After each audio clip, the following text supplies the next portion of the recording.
पदाग्नि, इनके चरण में, इनके पैर में अग्नि होती है। हस्ताग्नि, इनके हाथ में अग्नि। और उदराग्नि, जठराग्नि, इनके उदर में अग्नि, पेट में अग्नि।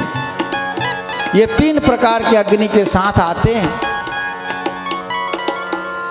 हम लोग गृहस्थ हैं, हम लोगों को पद प्रक्षालन करना चाहिए। संतों का पद प्रक्षालन करने से, पैर धोने से इनके पैर की अग्नि शांत हो जाती है। बढ़िया भोजन कराने से इनके उदर की अग्नि शांत हो जाती है। और बाद में भोजन दक्षिणा दे देते हैं तो इनके हाथ की अग्नि शांत हो जाती है। और जब इनकी अग्नि शांत हो जाती है तब ये प्रसन्न हो जाते हैं। और जब ये प्रसन्न हो जाएंगे तो इनके लिए दुर्लभ कुछ भी नहीं है। जो कुछ कर सकते हैं तुम्हारे लिए, आशीर्वाद दे देंगे। ये संत ब्रह्मा के लेख को मिटाने वाले हैं।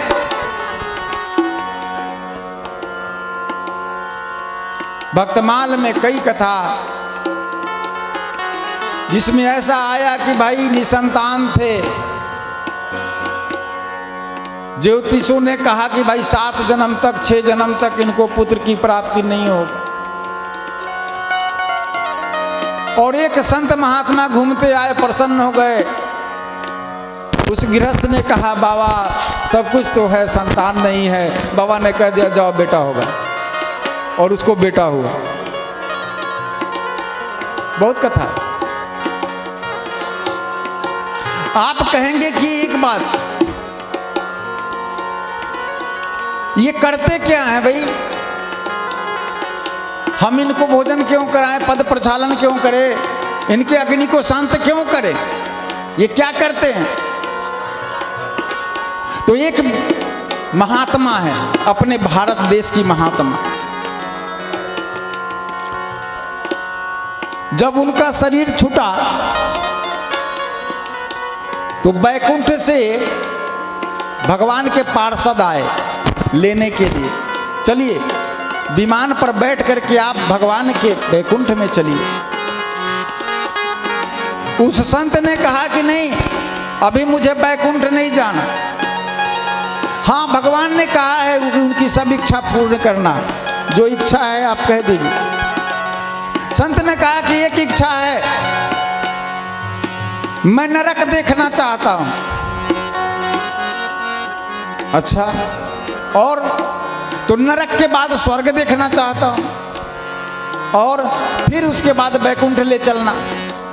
पहले हम नरक देखेंगे, फिर स्वर्ग देखेंगे, फिर बैकुंठ ले चलना।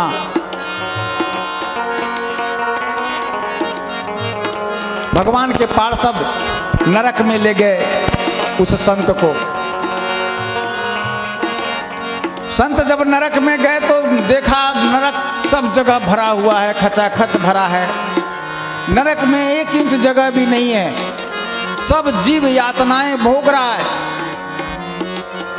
सब दुखी, सब दुख झेल रहा है, कहीं जगह खाली नहीं। महात्मा ने कहा कि चलो नरक देख लिया, अब स्वर्ग दिखाओ। स्वर्ग में गए, स्वर्ग में घुमाया। घूमते घूमते एक कोठरी में पहुंचे, एक स्थान पर पहुंचे महात्मा। तो स्वर्ग में भी पूरा भरा हुआ, खचाखच भरा हुआ, कहीं जगह नहीं, स्वर्ग भी भरा हुआ। लेकिन एक कोठरी जो है उसमें एक भी व्यक्ति नहीं।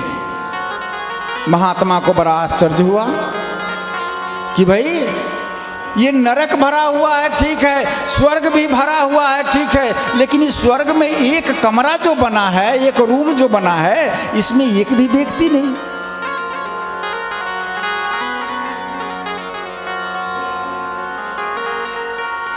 वो संत महात्मा यमरा चले गए स्वर्ग के जो पार्षद घूम रहे थे। पार्षद से पूछे कि अच्छा एक बात बताइए, ये नरक में बहुत भीड़ है, स्वर्ग में भी बहुत भीड़ है, लेकिन स्वर्ग में एक कमरा ये है, इसमें कोई साधु, कोई संत, कोई रहने नहीं आया क्या कोई सत्कर्म नहीं किया? ये खाली क्यों है?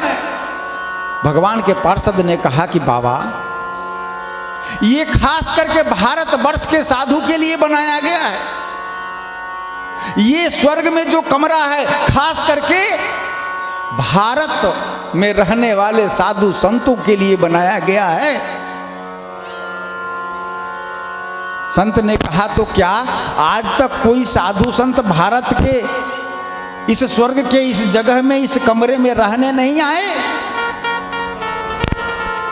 भगवान के पार्षद ने कहा कि बाबा वो बात नहीं है।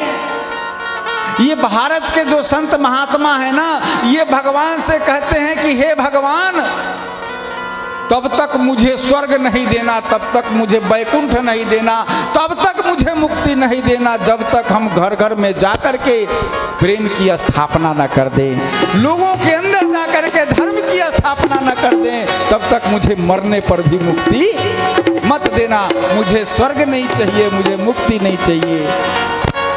हम घर घर में जाकर के प्रेम की प्रतिष्ठा कर दें, धर्म की प्रतिष्ठा कर दें।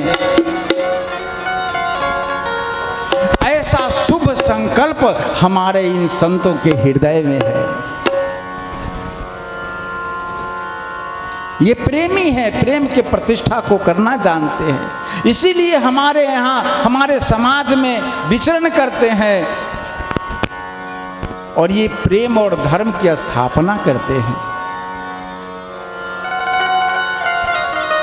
कि वैष्णव जन मुक्ति नहीं मांगत, जन्म जन्म अवतार रे,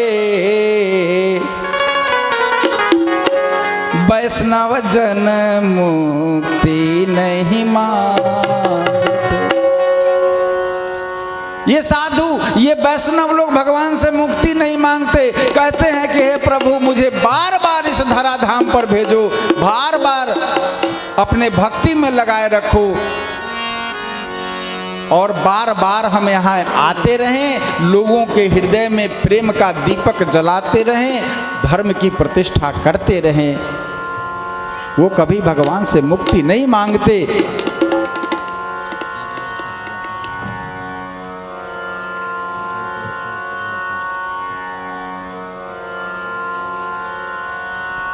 आइए अब आगे राजा बलि की कथा आई है, उसके पहले हम लोग एक भजन का आनंद ले लें और फिर राजा बलि और हमारे सामने 52 भगवान का भी प्रकट होगा।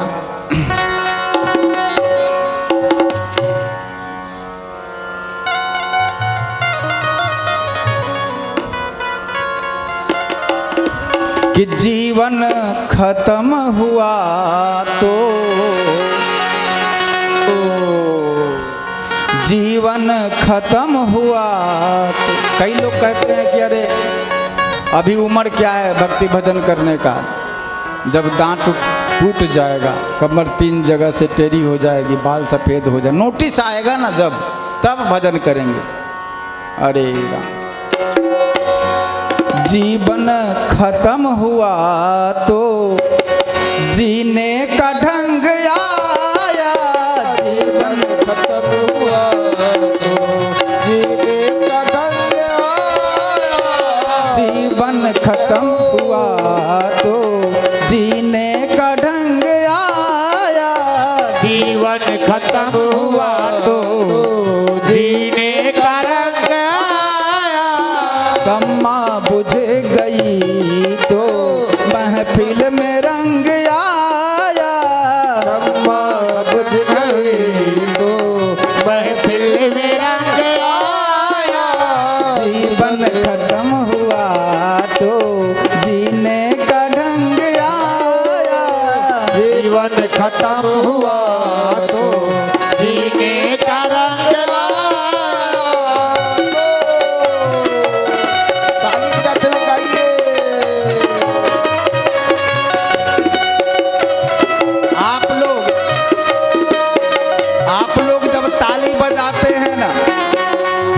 तब हमको लगता है कि हमारी कथा आप समझ रहे हैं।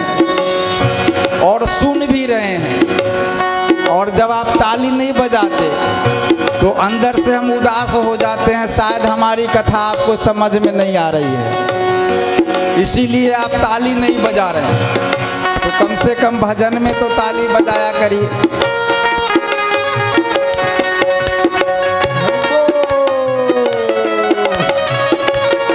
खत्म हुआ तो जीने का रंग आया,